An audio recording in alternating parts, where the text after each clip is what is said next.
یہ تو الحمدللہ آپ کو معلوم ہے کہ پوری دنیا میں اور پورے عالم میں جو ہے پاکستان کی ایمبیسیز اور ایمبیسیڈرز جو ہیں وہ موجود ہیں، اور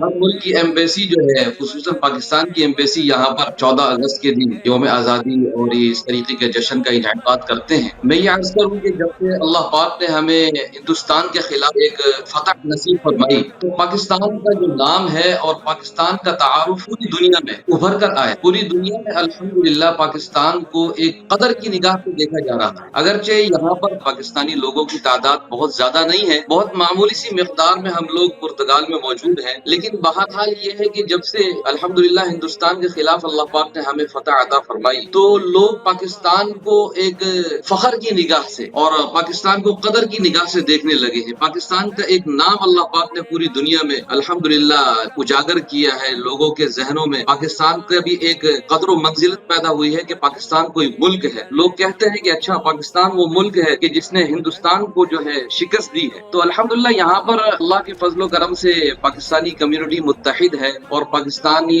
ایمبیسی میں جا کر کے جشن آزادی منعقد کی جاتی ہے، اور لوگ جو ہے جمع ہو کر کے اپنے دن کو تعارف پیش کرتے ہیں کہ اللہ پاک نے ہمیں اس دن میں فتح عطا فرمائی تھی۔ سوشل میڈیا پر سب سے قدیم اور سب سے ریلائبل برانڈ درس قرآن .com